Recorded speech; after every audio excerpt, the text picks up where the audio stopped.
Good evening, everyone. My name is J.P. Jones. I'm the Dean of the College of Social and Behavioral Sciences. Welcome to the second in our series on immortality. I have a few people to thank. I want to start with our title sponsors, the Arizona Daily Star, and especially want to give a thanks to Bobby Joe Buell and Mark Henshin. And they will be doing a live chat of Professor Steiner's talk on Friday at noon. So if you have questions and you want to direct them then. The Tucson Medical Center, Tucson's only nonprofit community organized medical center, and I want to thank Mary Atkinson, Director of Wellness, and Julia Strange, VP for Community Benefit. Thank you very much. From the University of Arizona Student Affairs and Enrollment Management, Senior Vice President Melissa Vito. Thank you, Melissa, for supporting this. And to all the Magellan Circle donors out there, the 100+ of you who not only help us stage these community events for free, but also support our students. Thank you very much. Our lecture and supporting sponsors include Arizona Public Media, and I want to thank Director and General Manager Jack Gibson and Executive Producer John Booth, as well as all the technical people who show up every Wednesday night to make sure that these lectures are saved so that they can be watched later, and also live streamed so that people can watch them from remote locations. So thank all of you. I'd like to thank Arizona Humanities. I understand Randall Holdridge is in the house tonight. Thank you very much, Randall, for Arizona Humanities support. And among our supporting sponsors, I'd like to thank Michael Keith from Downtown Tucson Partnership, Mark Clark from Pima Council on Aging, and also Craig Sumberg from the Fox Tucson Theater. Our community sponsors, you can see them up on the stage, up on the slide here. I would like to give a special thanks tonight for the reception that we had last week, which was hosted by Deanna Evanchik and Janos Wilder of Downtown Kitchen and Cocktails. Thank you very much for that support. And next week, thanks to Shayna Oseran of Maynard's Kitchen, we will have a fabulous vampire dinner at Maynard's with Professor Jerry Hogel, telling additional stories, sure to scare the living daylights out of you. So please come next week and go to maynardstucson.com and see if you can't find a ticket for that dinner, and part of the proceeds of that dinner actually go to help support the Downtown Lecture Series. Thank you very much, Shayna and Richard Oseran.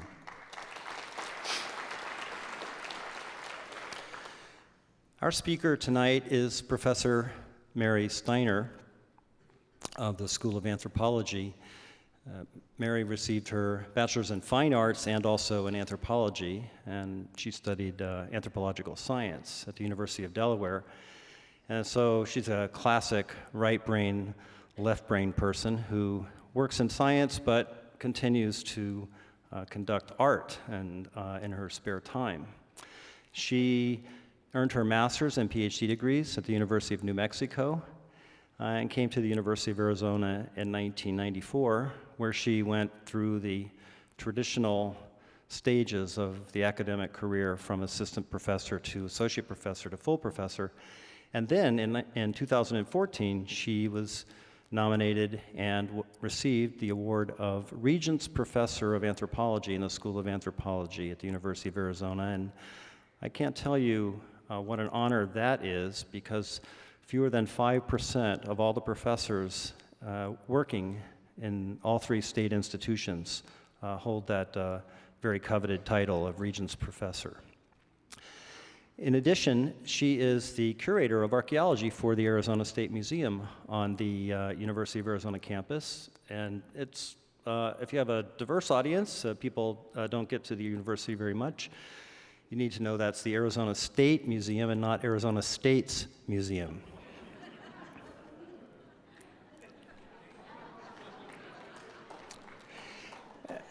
Professor Steiner, Mary Steiner, she works in the deep history of the Mediterranean, excavating caves and open pits. And she is known for her work in zoo archaeology, the faunal record covering some 200,000 years of the Paleolithic era. She started her excavations as a youngster, if I could say that, in southern France. Not a bad place to get hooked on archaeology. And over the years, she's worked in Portugal and Morocco and Israel and Turkey and Greece and Italy. That's really kind of counterclockwise rather than chronological order. She is world-renowned for her work in zoo archaeology. She studies human diets and human evolution, animal domestication, the transition from foraging and hunting and gathering to settlement farming, and also predator-prey relations among animals, humans, early modern humans, and Neanderthals. And if you've ever Googled Neanderthal, Google image, you'll be very pleased to know that the humans won.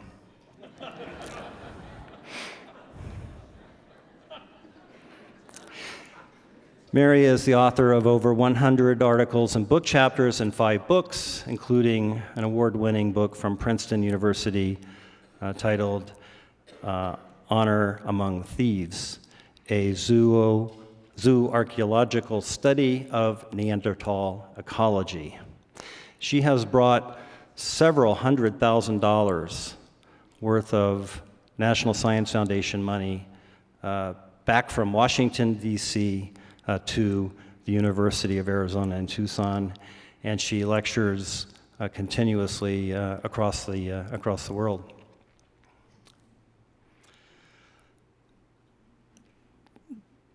Taphonomy. For those people who are not archaeologists, you might wonder, Mary Steiner is a taphonomist. This is a profession that is still legal in Arizona.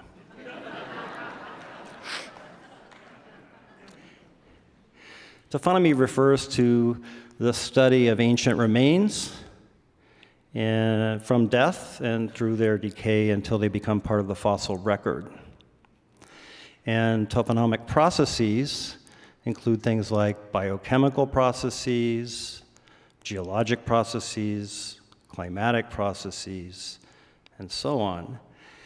But it makes you wonder whether or not the conception of immortality might have its own imprint on the taphonomic record. And that's a question that we might hear an answer to tonight. Please join me in welcoming Professor Mary Steiner.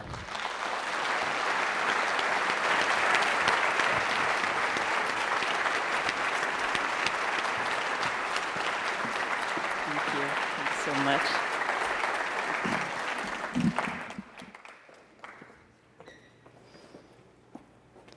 Well, good evening, everybody, and thanks very much for coming out. This is a rainy evening, and you are hardy souls, driven by curiosity, I think.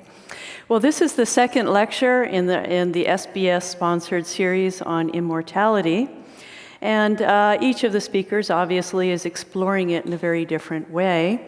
If you had the pleasure of hearing Ed Wright last week, then you would have heard all about sort of the cross currents, the common themes, some differences, but some remarkably common themes about recent historic conceptions of immortality among the world's great religions and how that's come to change, but also how perennial some of these concerns are. What I'd like to do tonight is talk to you about concepts of immortality, or what we can know about that, in the deeper past. I'm an archaeologist. I work on ancient cultures. Archaeology is all about the study of ancient cultures, ones that no longer exist. And I work closely with other kinds of anthropologists who study human remains, biological anthropologists. And together, we explore some of the early evolutionary history of human lives and behavior in a larger discipline called paleoanthropology. Tonight, I'm going to talk about love and death in the Stone Age and evidence for these early conceptions or concern with the immortal and unique individual. Now, arguably, there are, for a human being, two paths to immortality. The first of these is biological. It's through the genes that we might pass on, if we're lucky, to our offspring. But if so, you can only achieve half immortality on average, because, as you probably know, in order to make one child, each parent contributes half of their genetic material to that offspring, and that's as good as it gets. And then we're also subject to the forces of decomposition. If you're really into biology, you know this as well. You have only to look in your compost bin to see what's in store for you in the future. However, there's another path, and in this case, it's one that concerns the individual as an entire entity. And this is by persisting in the minds of the living. And human cultures, the people of human cultures today, are very concerned with this. This preoccupies a lot of our conscious self. And regardless of how people go about it across different cultures today and in the past, you see a near or total universal concern with persisting in the minds of the living. And that's what I want to explore this evening with you. And we're going to plumb some of the depths of time, evolutionary time, to understand a little bit more about how these kinds of concerns have come into being. Now, seems to be in the human mind a direct connection between concepts of immortality and commemoration of the deceased, universal themes in a general way. Now, hopefully, at least some of you can recognize the gentleman on the left in this photograph. Hopefully not just me. But if you can't, there's a signpost on the right along a major highway commemorating a memorial junction because this beloved man, who died far too young, died in a traffic accident. James Dean died too young, at least for some of us ladies. So what we're really talking about is ritual behavior. Ritual behavior are rather formal mechanisms or procedures that have symbolic content. And rituals vary among different cultures, even if they're united by some general human concerns. And they're sufficiently standardized that every member of a culture understands what the ritual is about and what it's supposed to do, at least if they're adults. One can ask, however, who mortuary rituals are really for. One might answer that they are for the deceased and they are for the living. They are for both. However, it's very clear that it is the living who must carry out these rituals, keep the flame burning, and to make more and more rituals, to maintain those rituals in order to keep the connection alive between themselves and the deceased. Basically, they're cultivating memory, the same way you would cultivate a certain plant, help it grow, mature, expand, not die, although someday it may. So, mortuary ritual is a way of maintaining social bonds across the life-death divide. And so fundamental is this behavior in our culture and in other human cultures of today and in the past that we naturally ask, How long ago did this basic capability or interest or behavior evolve? What's its core, its core base? When did it come about? Obviously, thereafter it diversified mightily. But how old are these basic behaviors? And these are the kinds of questions that preoccupy paleoanthropologists, such as myself. Now, in order to approach this in a disciplined way as a scientist, social scientist, we need to cast the net more widely in order to get good information, in order to sharpen our research questions. It's one thing to wonder, when did this happen? How did it come about?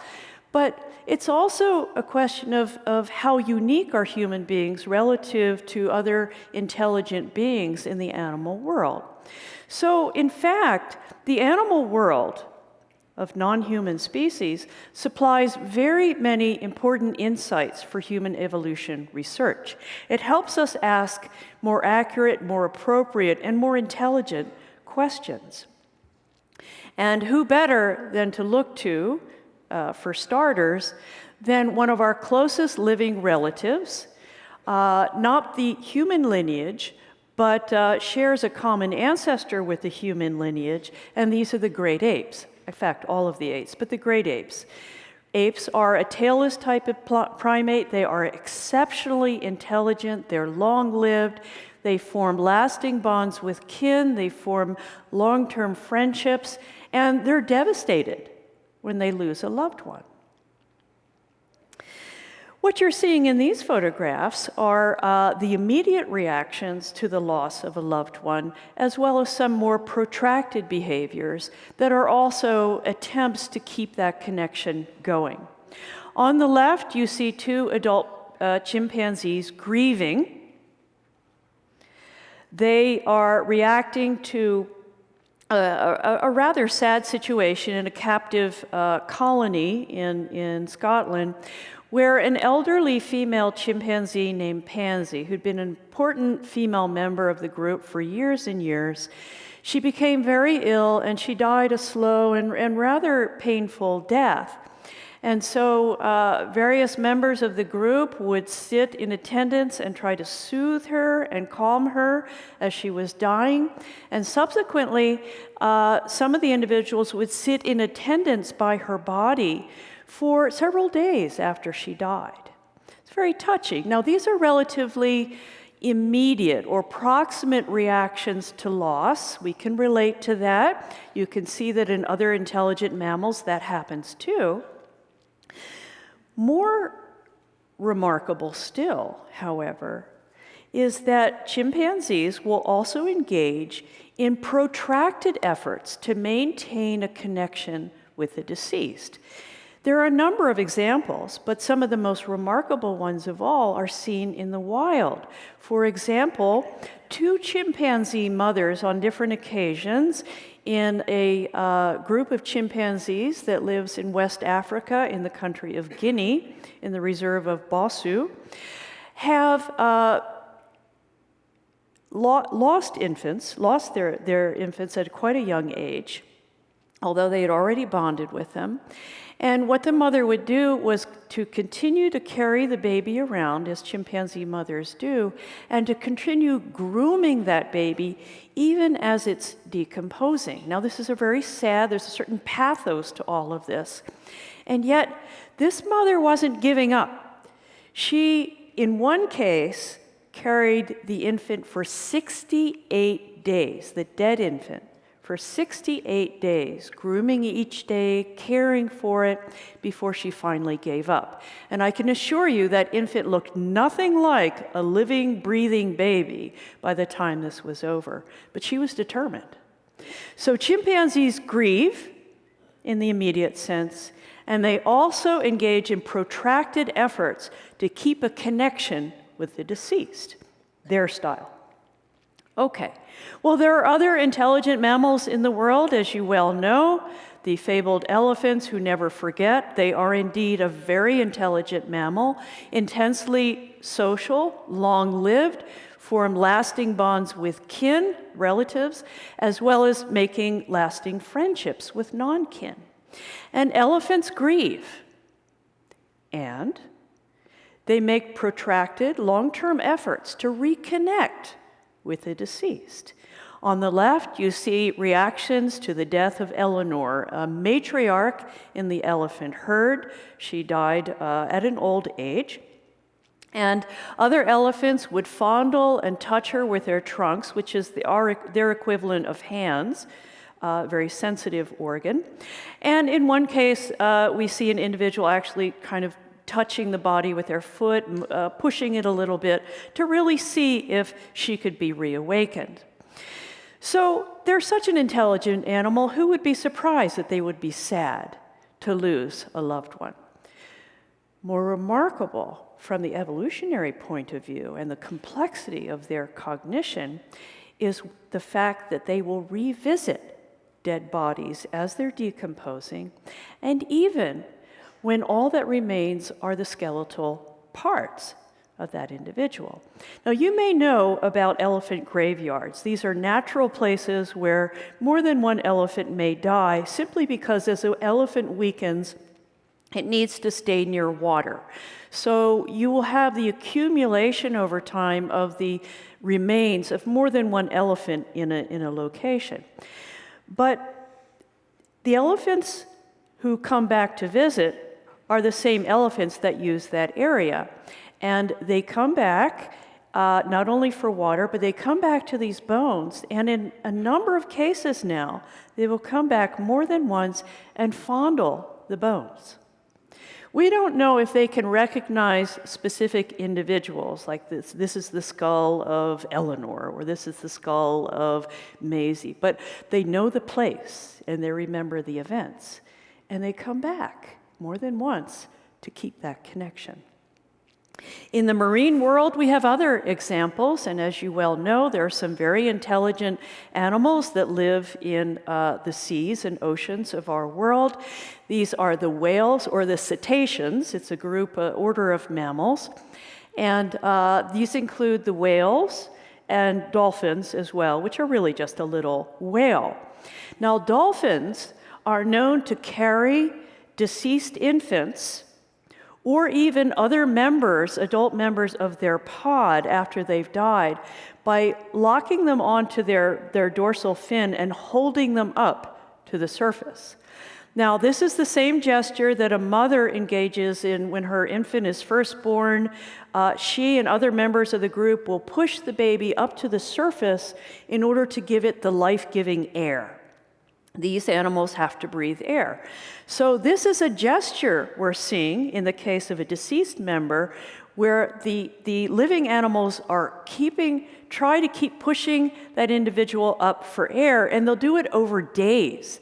They know the individual is dead, but they can't let go of the idea.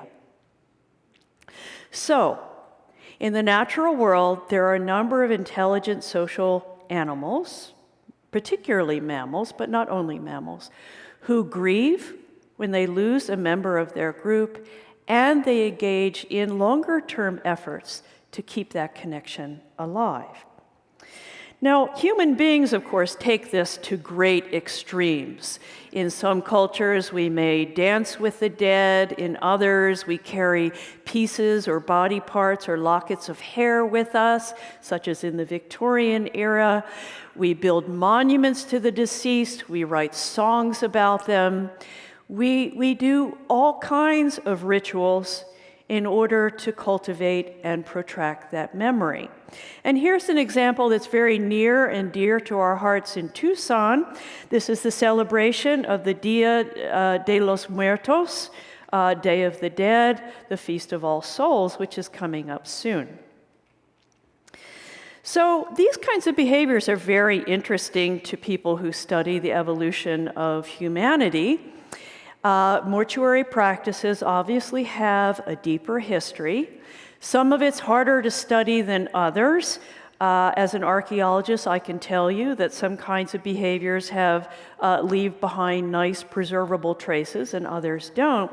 But one that's really an excellent example of mortuary behavior, and one that we can track deeper in time, is the practice of burial. intentional burial of a body by other members of the social group. Now, as you probably know, burial practices are not the only kind of mortuary behavior that modern people can engage in. It really depends on the culture. But burial is a widespread practice. Many different cultures do it today. And we also know that some cultures did it in the past. So we can look at how deep the history of this behavior might be and the context of it. Now, I should tell you a little bit about how archaeologists go about their business. People think that our lives are exciting, that everything we do is fun. Some of it is fun, but it's basically 95% more grueling, tedious, repetitive work. And that's basically how we get a lot of the information that we cherish. Here you see a young Turkish PhD student carefully excavating a human body in one of the earliest village sites in the world. This is from central Anatolia, Turkey. I have the pleasure of working at this site with an international team led by researchers from Istanbul University.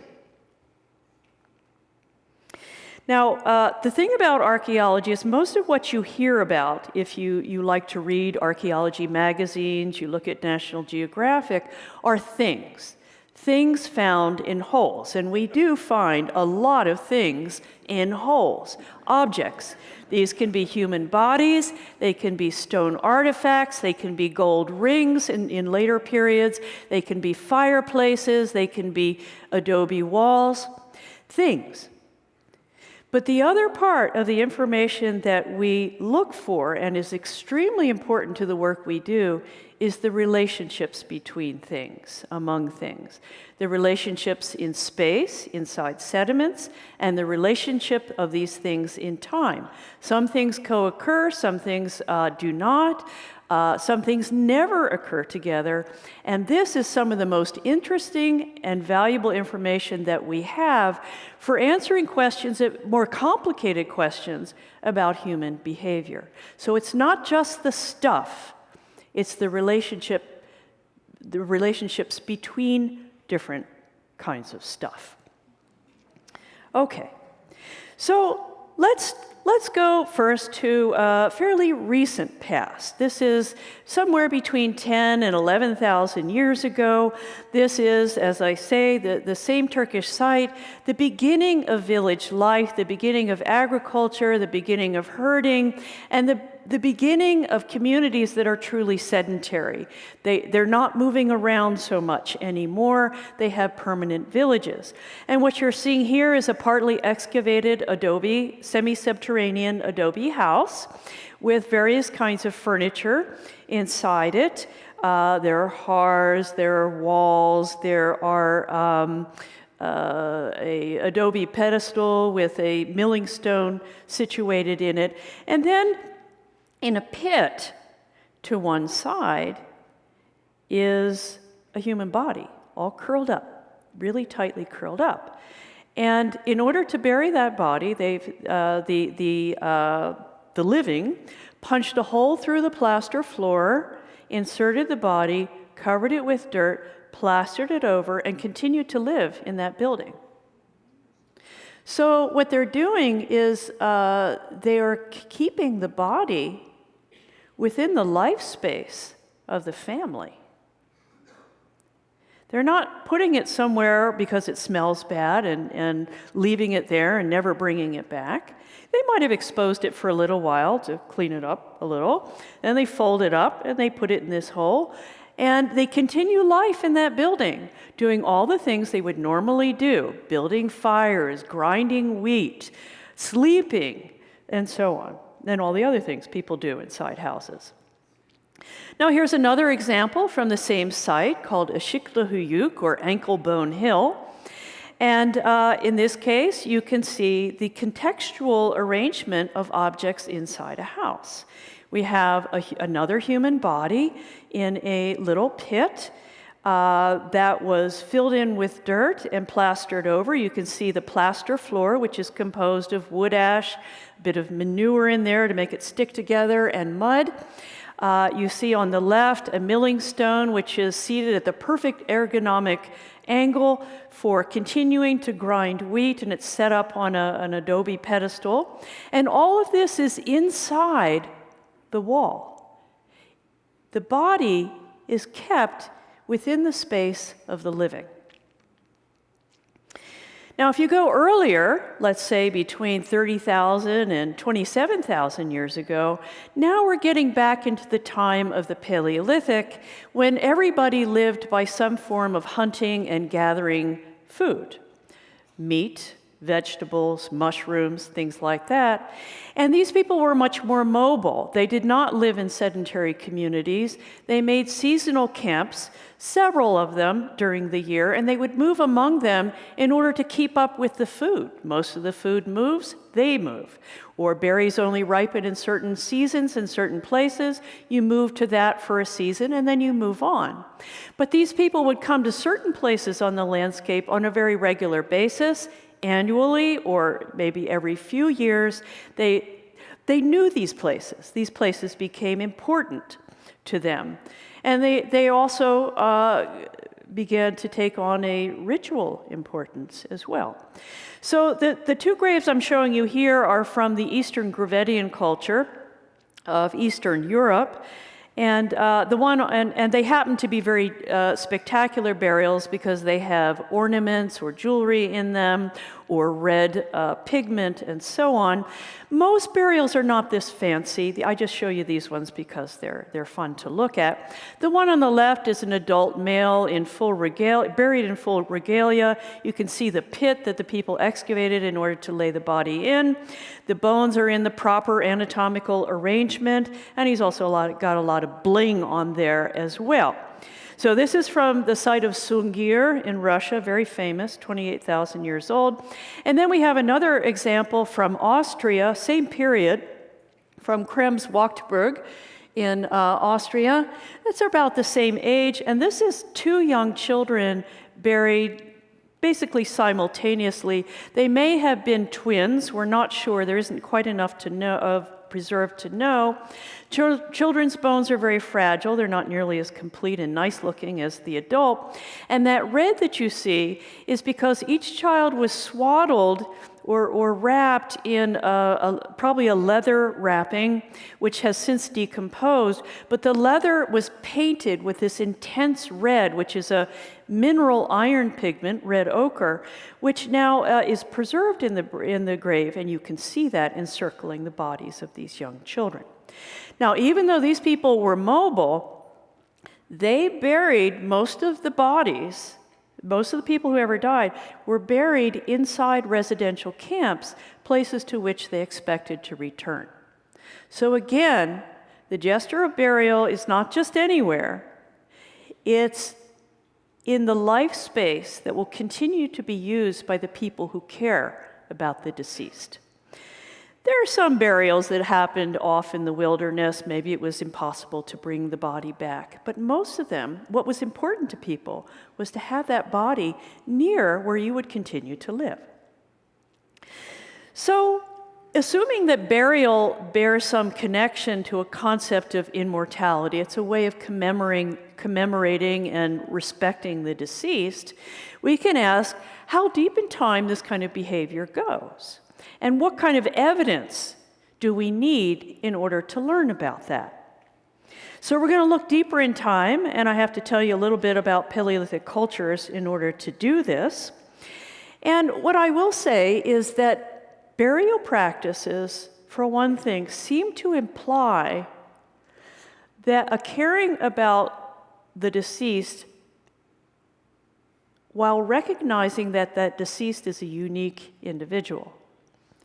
And if you think about the size of social groups in the past, they tended to be quite small. Having 20 people in your social group was a big group. And many groups would fragment and move about in smaller numbers. And earlier in time, social groups may have even been smaller. Now you can imagine under those conditions how devastating economically, socially, in every way, the loss of an individual would be, and particularly a mature individual who is a functioning member of that society and also a walking encyclopedia in terms of knowledge and experience. So it's not surprising that in the Paleolithic, people be upset when they lose a family member, and not just because they love them, but a lot of other issues as well. When do we see the kinds of evidence that's including burial practices or mortuary practices that suggest that the individual, the loss of an individual is no longer easily, or an individual is no longer easily replaced? They are no longer just a cog in the socioeconomic machine that can be substituted easily. When do we see humans really, or human ancestors recognizing that or seeing it? So now we're going to have to go back to Paleoanthropology Lesson 101 and talk a little bit about Paleolithic cultures and the skeletal remains of hominids. Now, hominids is a term that refers to all of the entire human lineage going back probably about 6 or 7 million years.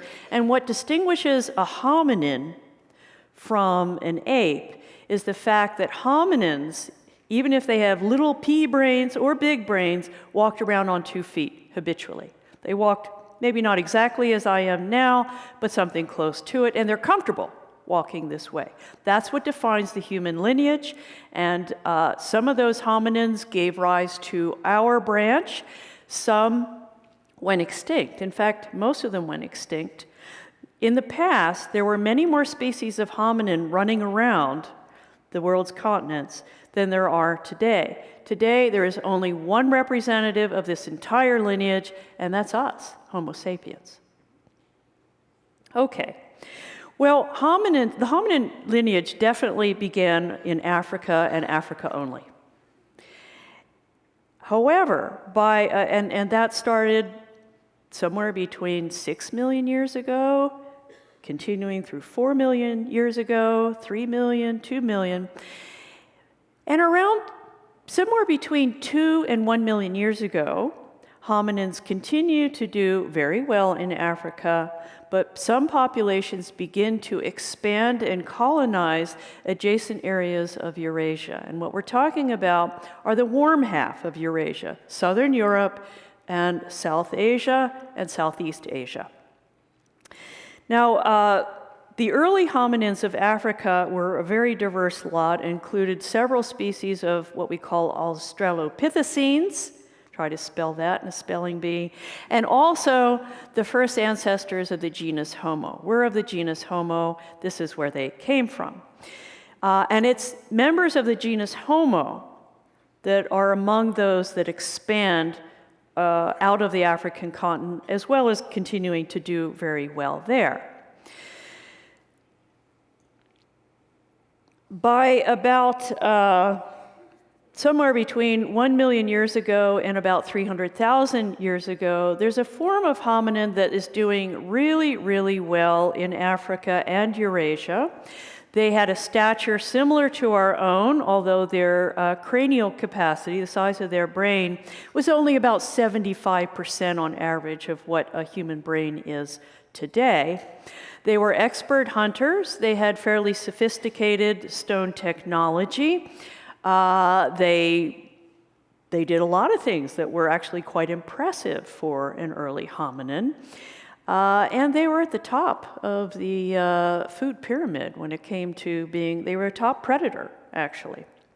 They also ate plants. And these guys were present throughout Africa and Eurasia. We have somewhat different names for the subspecies or the species, but they all resemble this essentially Homo erectus kind of form. And they persist until roughly 300,000 years ago, 250,000 years ago, and they're similar enough to each other that there is some degree of genetic contact. And at the end of their era, we see the final phase of human brain expansion, and that phenomenon is what gives rise to all the later hominins that we know. But that's the later part of the story. What I want to talk about now is a time interval between about 1 million years ago and about 300,000 years ago. Because there are a few, they're rare and they're weird, but there are a few interesting cases that have been argued to be examples of a kind of a proto-mortuary treatment of the dead. What are they?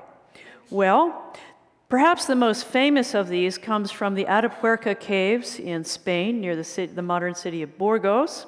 This is the site of Cima de los Huesos in Spain, dating to 350,000 years ago or thereabouts. And that name translates to pit of bones, which describes very well what they found in this cave. Here you see archaeologists excavating in a deep and remote cavern. It's very difficult to get in there. You have to use ropes. They eventually drilled a hole in the side of the mountain in order to get in there more easily.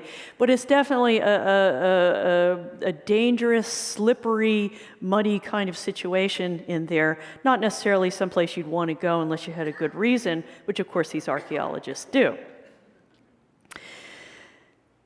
Now, there are two interpretations of this case, but what's so fascinating about it is that there are remains of 28 or more individual hominins of the same species inside this cavern.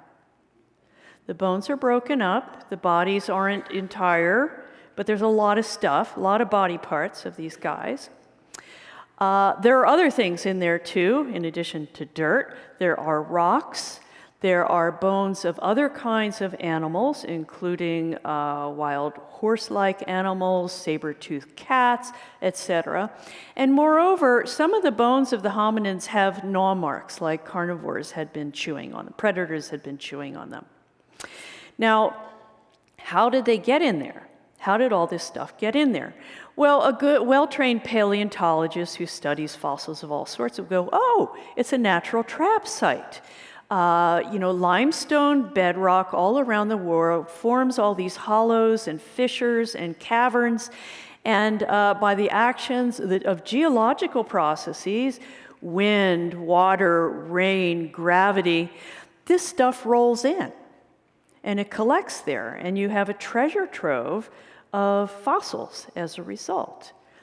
It's a natural process. And you can think about how this works. I mean, you've heard about stories of massive sinkholes opening up in Florida. I think there was even one on the news recently from another area. And Volkswagens, halves of houses, family pets fall in there. Those ones are happening pretty fast. But most of these gravity-fed traps accumulate more slowly. And they will be dominated by whatever is on the land surface in the area of the fissure. And in this case, there were a lot of hominins bones around. And you have to wonder why. Why such a concentration of hominin bones in there? So one interpretation of a wonderful site like this, which has been just a wonderful discovery and very famous, very important, is that this is a natural trap situation fed by geological processes. Why there's so many hominins in there in addition to other bones? Well, we can speculate, but it's a natural trap site. But an alternative hypothesis is that other hominins put those bodies in there, that they're disposing of hominin bodies, whether they're loved ones or enemies. We have no idea, actually. But that as individuals died, they're tossed in the hole. They're tossed in a place that a living hominin never wants to spend time. And in fact, it'd be very difficult to get in there and twice as difficult to get out. I might add that in this particular case, there's only one artifact in all of that stuff. One artifact. One hand axe, a nice one, beautiful color, it's red, and the archaeologists were so excited by this one artifact that they had to give it a special name. Do you know what it is? Do you ever heard? They called it Excalibur. It's not a sword, but as far as Paleolithic archaeologists are concerned, it's better. But there's only one artifact. This is obviously not a place where hominids are doing their usual stuff. Okay. Now, here's just a diagram I hope you can see it, it's not a great picture, but a limestone landscape with a sort of a geological cross-section, and you can see the fissures and the holes and so on, and it probably will help you imagine how things can fall in and accumulate there, and also how you could also throw things in as well. And then here's what the archaeologists actually see when they finally get into this slippery, messy, scary kind of cave. You see a cluster of bones, rocks, sediment, and so on, which then they will excavate. And you'll see that the bones are kind of broken up. Now, recently, another spectacular discovery was made. We don't know the exact dates yet, but it could be as old as 1 million years. And this is the case of Naledi Cave, or Rising Star Cave, as it's translated into English. And this cave is in South Africa. South Africa is a major source of hominin fossils of all sorts, but this discovery is really quite unique. There are 15 or more or less complete skeletons of hominins in a fissure in this complex cave system, and they're in such a remote fissure that they've been very difficult to extract and study by paleoanthropologists.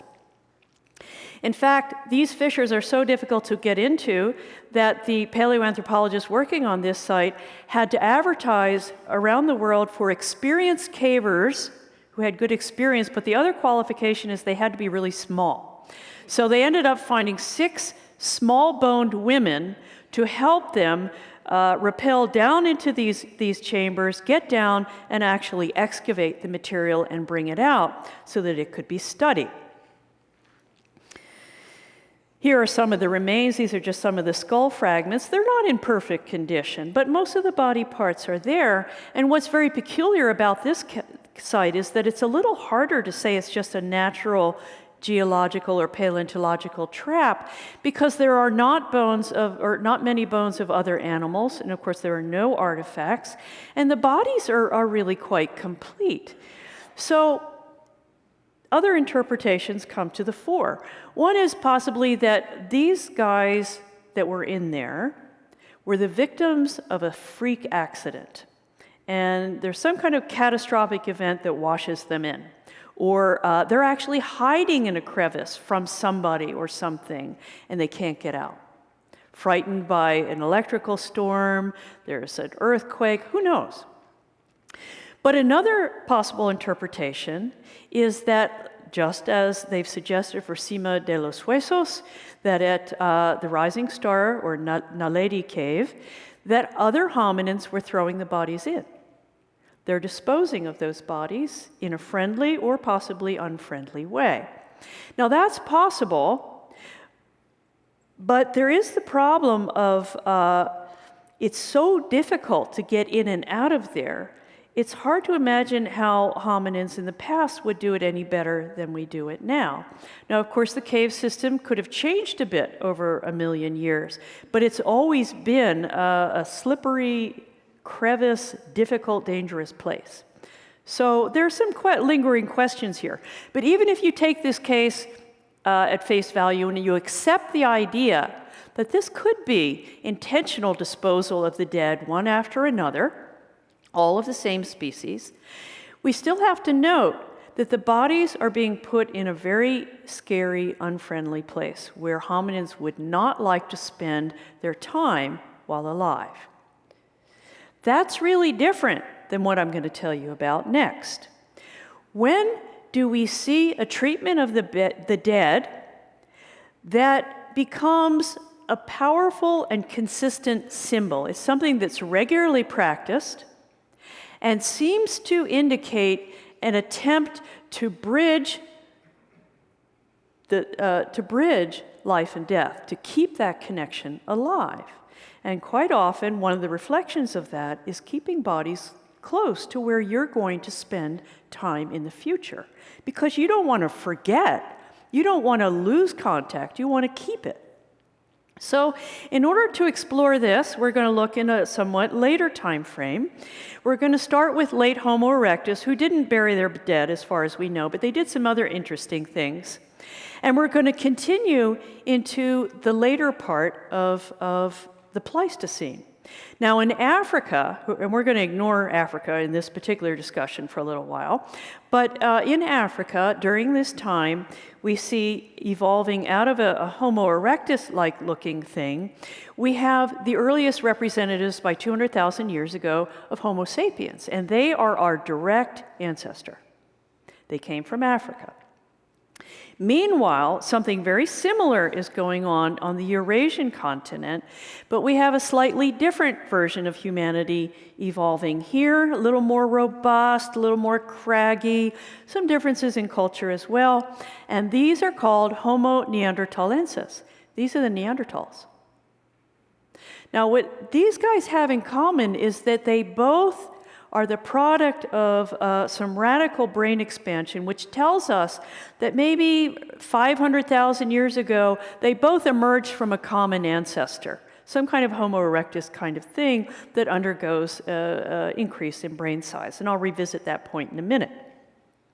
Now, Neanderthals were very successful. They lived in Eurasia for a long time. They appear around 250,000 years ago, and they persist until 30,000 years ago.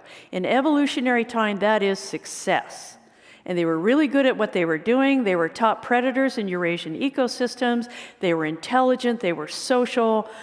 They did a lot of things, although they didn't produce durable art, to our sadness, although they did use pigment crayons and things like that. So maybe they were artistic, maybe they weren't. Homo sapiens, meanwhile, is existing in Africa, and the trajectories of Homo sapiens and Neanderthals was more or less independent for quite some time, but then they meet again. They meet again because Homo sapiens expands from the African continent and begins to colonize Eurasia, and then much later than that, Australia, and ultimately the Americas, much later than that. They take a world tour, and their expansion coincides with a slow extinction of the Neanderthals that takes place over an interval of about 15,000 years. By 30,000 years ago, there's not a Neanderthal anywhere. Sad story, actually. Okay. So between an interval of about less than 500,000 years, let's say 400,000 years ago, to the end of the time of the Neanderthals, some very interesting things happen. First of all, two things occur somewhere between 400 and 200,000 years ago, and they occur more or less together. One is the final expansion in the size of the human brain, and this involves not only our ancestors in Africa, it's also true for Neanderthals. And coincident with that is the emergence of what we call the base camp, the residential camp, the center of which is fire. The hub, facility, in a residential camp of these mobile people is the fireplace. And fire becomes a universal feature of it. The other two things that happen, and they happen on the heels of this, they're a little bit later, but related, we think, is clear evidence for care, protracted, long-term care for individuals of the group who are either suffering traumatic injury to the skeleton or are becoming elderly. Other people are helping them live. And with this, often in the same sites, we see intentional burial of a deceased. Now, what we think is going on is that, when you have fire in a residential camp, it's a facility that is irresistible for everybody because it has so many benefits and so many uses. But it also creates a new kind of interaction bubble or interaction microenvironment, which potentiates all kinds of new evolutionary processes, many of which are social. It's not only reaping the benefits, but also coping with some of the new challenges of this much tighter interaction space. Okay, brain expansion. What are we talking about? Well, on the left, you're looking at, from the top down, the top of a typical Homo erectus skull. This one happens to come from Java. And on the right, you're looking top down at the skull of a Neanderthal. I could just as easily have put your skull there and made the same point. Neanderthals had brains that were equal to our own in size or even a little bit bigger, I'm sorry to tell you. So on the left, the brow ridges are, let's see if I can point this out to you, up here. Okay, that's right here. This area here corresponds to the temples, and back here is the posterior or globular part of the brain, which is actually pretty big in Homo erectus. In a Neanderthal, you have a big back of the head, but what you also see is very notable expansion here between the temples. Much of the brain expansion that happened between, and it's very rapid, between 400 and 200,000 years ago occurs in the forebrain, which plays a major part in the executive functions of the brain: advanced planning, scheming, logic, social maneuvers, emotions, and also emotional control on a higher order. So it's a very interesting development in terms of its behavioral implications. The other thing that is evolving right with this, in the same context, evidently, is fire technology.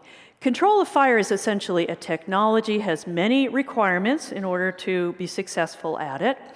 And evidence for fire is actually older than that. We even have sites as early as 800,000 years ago that may actually have evidence of fire.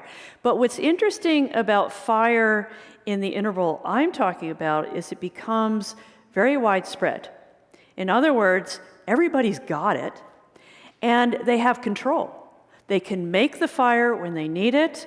They can keep the fire going. They can cooperate to meet the requirements of fuel, such that it becomes a reliable facility, which is the magnet and the center of every residential camp. By the time of the Neanderthals, 250,000 years ago, fire is mastered. They are masters of the technology. And the thing about that is that fire gives so many things. Fire extends the light of day, or extends light beyond the edge of the day. Fire gives warmth. Fire is plays a major role in food processing. It converts food to much more digestible forms. It kills microbes and parasites that might be in meat, for example. It converts starches to sugars, and so on. So it's a radical change in human ecology, human physiology, and human sociality. Because here, around this fire, is this new situation for social selection on social behavior as well as physiological behavior. And not all of it's good. There are also challenges to operating regularly in such tight spaces every night. Evidence.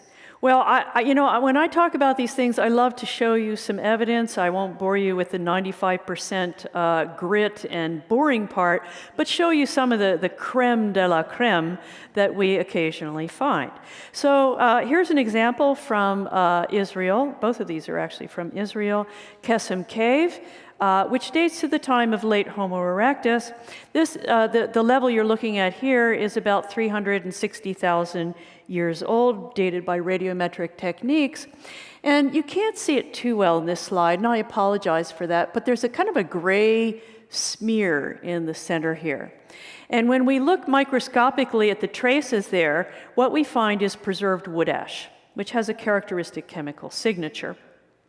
And in addition to that, we find concentrations of burned stone artifacts and burned bones, highly localized. So that tells us that even though we don't have a perfectly preserved fireplace here, fires were built there several times. Now on the right, we have something which is even more remarkable, because this is actually a preserved fireplace. Doesn't look too good, and in fact, a number of rodents subsequently drilled right through it, and you can see their tracks there. Just show you a few. Here's one right here, went right through it. But it still preserves the telltale signs of a preserved campfire. And in this site, we have layer upon layer of these. So this is 200,000 years ago that this was formed, and this white you see here is the top layer that you would typically see in a cold campfire today. It's completely combusted wood ash, and it's snow white. Immediately underneath that is incompletely combusted organic material, charcoal, which is a true black, an ink black. And so typically you'll see these two layers right on top of each other, and it tells you, as well as chemical traces, that this is an ancient fireplace, a real one. Now, it's not so well preserved that you can put your hand on it and feel like you're going to feel the heat, but it's close enough for us archaeologists. So this is well into the time of the Neanderthals, and despite cartoons to the contrary, playful cartoons to the contrary, Neanderthals definitely possessed fire, and they could make fire at will. And they made it over and over and over again at many of the sites that they used, especially in caves, but out in the open too. But caves preserve things so nicely. So what you're seeing here are these zebra-striped kinds of levels, and it's white ash over incompletely combusted ash. And what this tells you is that people came in here again and again and again and again and made fires. They revisited these places. And this is where they buried their dead, places to which they would return. All right, now going a little later in time, fully in the time of the Neanderthal people, I want to show you some interesting things as well. This is the site of Shanidar Cave in Iraq. Hopefully it's safe. And this is the source of more than 10 Neanderthal skeletons. Some of them are in pretty bad shape. We don't know what exactly happened, but there are several well-preserved burials in this site, Neanderthal burials. In fact, there are evidence of Neanderthal burials in many places. It's no longer a controversy. What's interesting about some of these individuals, including some of the adult males, is that they suffered severe trauma before they died, and several of these individuals lived with severe injuries for many, many years. And how we know that is we have evidence of bone healing. In the case of individual number 1, Neanderthal 1 and Shanidar, he had severe injuries to the left side of his face, broke his cheekbone, injured his eye. He may have even been blind in that eye, or partly blind, and also partly paralyzed on that side. He had a mashed up shoulder, and his arm was so severely injured that it eventually withered away and healed over, so the area from here to here was missing. Now, these are people that hunted and gathered and had to be physically fit to stay alive, but they also cooperated a lot. And it's interesting that an individual that would suffer these kinds of injuries, probably in early adulthood, would then go on to live for several decades thereafter and be carefully buried by members of the group. Well, there's also plenty of evidence for care for the elderly among the Neanderthals. This individual was an older man. He died maybe at the ripe old age of 45, something like that, which was, a good age for Pleistocene. It wouldn't be a good age for me to die, but I'd be long gone by now. But as you can see, this individual suffered some pretty serious dental loss and maybe infection, but definitely a lot of dental loss for some reason or another, and then that bone healed. Now, this individual still had front teeth, so he could chew, but it wasn't an easy thing, and he obviously lived a long time. That suggests that people are helping him. People see a value in that individual that goes above and beyond his basic function in getting food every day and doing these other things. And this individual was buried too. This is actually a reconstruction of the burial. It looks a little fake as a result, but you get the general idea. This is what it looked like when it was discovered. And he also had very bad arthritis too. So he was really limping around. Integral body, rib cage where it ought to be, head where it ought to be, legs where it ought to be. This is a burial. And there are others. Returning back to Shanidar Cave, which has is a storied archaeological site. You see on the left another individual, Neanderthal number 4, also an adult male, who is lying on his side. You can see he's curled up. You can see the rib cage, the pelvis. Unfortunately, archaeologists removed some of the bones before they took the picture, which is kind of a no-no, but they did that in the 1950s. The head would have been here. Here's the backbone, rib cage, pelvis, legs. And the geologists who sampled the sediments inside the grave also noticed that through microscopic studies, that there were very strong, dense concentrations of flower pollen. And this gave rise in the 50s and 60s to the story of Neanderthals as the first flower people, flower children, which went over grandiosely in the 60s. Now, since then, subsequent research has shown that there are certain kinds of little rodents that live in this area, and those kinds of rodents were definitely digging holes in these graves because the sediment is soft. It's nice, very attractive for them. And they like to store seeds as well as flowers in their little hidey holes, and then they come back and they eat it later. And it's very likely that a lot of that pollen got into that grave that way. And unfortunately, the archaeologists didn't sample for pollen outside of the grave, which is the other thing they really ought to have done, but that was the 1950s. Even so, it's a lovely story. And what we do know for sure is that people carefully buried this individual, regardless of whether they laid him on a bed of flowers or not. More recently, in the 1980s, another spectacular Neanderthal grave, this one from Kebara Cave in Israel. It's a little younger in age. And then even more moving, in my opinion, are other cases such as Dederia Cave in Syria. And there are other examples of these too, of child burials, Neanderthal child burials. Now, you probably know that the skeleton of a child is a very fragile thing. The bones aren't fused. The bones are very porous. And chances are very much against their being preserved at all under any conditions. But if you bury a child in a cave and you carefully cover it over and the sediments are not too acidic, you can have preservation. And that's how we come to know a lot about Neanderthal children. 2 Neanderthal child burials have been discovered in Dederia. Here's one of them on the left in situ, and then a reconstruction of that child skeleton, about 4 years old at the time of death, from 2 different views. They didn't just bury adults, men and women, they also buried children in places to which they would come back again and again. So what do Neanderthal burial practices imply? What can we infer from the information that we have? They definitely buried their dead. They did it over and over and over again. So it seems to have had some kind of symbolic significance to them. Whether it's a simple significance or a complicated one, we can only speculate.